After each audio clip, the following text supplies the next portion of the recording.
తిరుమల శ్రీవారి ఆలయం రథసప్తమి వేడుకలకు ముస్తాబవుతోంది. ఫిబ్రవరి 4న స్వామివారు సప్తవాహనాలపై మాడ వీధిలో విహరిస్తూ భక్తులకు దర్శనమివ్వబోతున్నారు. ఉదయం 5:30 ప్రారంభమయ్యే వాహన సేవలు రాత్రి 9 గంటల వరకు కొనసాగబోతున్నాయి.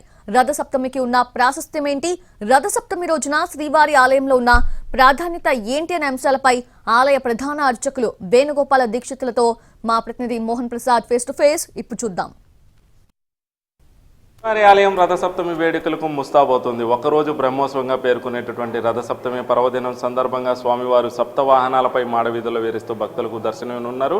ఇక స్వామివారి వాహన సేవలను ప్రత్యక్షంగా తిలకించేందుకు 2 లక్షల మంది భక్తులు తిరుమలకు విచ్చేస్తారని చెప్పి టీటీడీ అధికారులు అంచనా వేస్తున్నారు. అందుకు అనుగుణమైనటువంటి ఏర్పాట్లు అయితే మాడవీధుల్లో చేస్తున్నారు.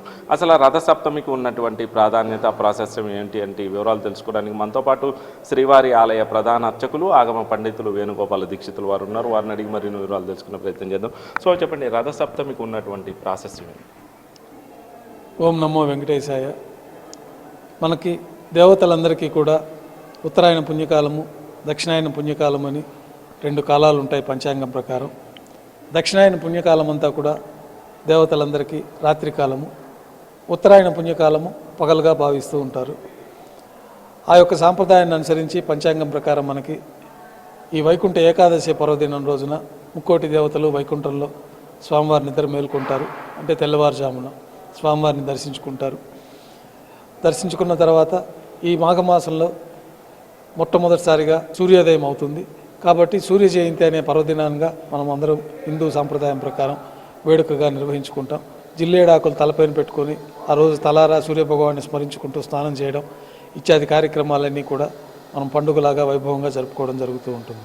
రథసప్తమి పర్వదినం రోజున శ్రీవారి ఆలయంలో ఎలాంటి కార్యక్రమాలు ఉంటాయి? శ్రీ మలయప్ప స్వామివారి మేళతాళాలతో ఊరేగింపుగా సూర్యోదయ పూర్వం వాహన మండపానికి చేరుకుంటారు. అక్కడ సూర్యప్రభ వాహనం పైన శ్రీ మలయప్ప స్వామివారు వేంచేసి 4 తిరువీధులు ఉత్సవం జరుపుకుంటూ ఆలయ ఉత్తరమాడ వీధిలో వాయువ్యం దిక్కున స్వామివారు వేంచేస్తారు. అక్కడ ఆదిత్య పారాయణము, ప్రత్యేక పారాయణం అంతా కూడా నిర్వహించడం జరుగుతుంది. సూర్యభగవానుడు ఉదయించిన తర్వాత స్వామివారిని సూర్యభగవానుడు దర్శించుకున్న తర్వాత ఈ సూర్యప్రభ వాహన సేవ పూర్తి అవుతుంది. చిన్నశేష వాహనం పైన శ్రీ మలయప్ప స్వామివారికి 4 తిరువీధుల్లో చిన్నశేష వాహన సేవ వైభవంగా నిర్వహిస్తారు. 3వ వాహన సేవగా స్వర్ణ గరుడ వాహనం పైన శ్రీ మలయప్ప స్వామివారికి 4 తిరువీధుల్లో స్వర్ణ గరుడ వాహన సేవ నిర్వహించడం జరుగుతుంది. 5వ వాహన సేవగా హనుమంత వాహనం పైన శ్రీ మలయప్ప స్వామివారు వేయించేసి 4 తిరువీధుల్లో హనుమంత వాహన సేవని భక్తులకి అనుగ్రహిస్తారు. చక్రస్నాన మహోత్సవాన్ని కూడా పురాస్వామి పుష్కరిణి వద్ద నిర్వహించిన తర్వాత మాధ్యాహ్నిక ఆరాధనలు నైవేద్యం పూర్తి అయిన తర్వాత ఉభయ దేవేరులతో శ్రీ మలయప్ప స్వామివారు కల్పోక్ష వాహనం పైన వేయించేసి 4 తిరువీధుల్లో కల్పోక్ష వాహన సేవ జరుపుకుంటారు. ఇక 6వ వాహన సేవగా సర్వభూపాల వాహనం పైన ఉభయ దేవేరులతో శ్రీ మలయప్ప స్వామివారు వేయించేసి సర్వభూపాల వాహన సేవ వైభవంగా నిర్వహించుకుంటారు. చివరి వాహన సేవగా చంద్రప్రభ వాహనం పైన శ్రీ మలయప్ప స్వామివారు వేయించేసి 4 తిరువీధుల్లో చంద్రప్రభ వాహన సేవతోటి ఈ వాహన సేవలన్నీ కూడా పూర్తవుతాయి. ఈ రథసప్తమి పర్వదినం రోజున ప్రాధాన్యత స్వామివారి పాదాలను సూర్యకిరణాలను స్పృశించేటటువంటి ఘట్టం. ఆ ముహూర్తం ఎన్ని గంటలకు ఉంటుంది? ఆ రోజు ఆలయంలో పూజా కైంకర్యాలకు సంబంధించి ఏ విధంగా ఉంటాయి? స్వామివారికి ఆలయంలో నిత్యకట్ల కైంకర్యాలని యథావిధిగా నిర్వహించడం జరుగుతూ ఉంటుంది. ఆ రోజు ప్రత్యేకంగా ఈ సూర్య జయంతి రథసప్తమి పర్వదినాన్ని ఫిబ్రవరి 4వ తేదీన ఆ యొక్క పర్వదినం కారణంగా తిరుమల శ్రీవారి ఆలయంలో ఆర్జిత కళ్యాణోత్సవం, ఊంజల్ సేవ, ఆర్జిత బ్రహ్మోత్సవం, సహస్ర దీపాలంకరణ సేవలన్నీ కూడా రద్దు చేయబడి ఉన్నాయి.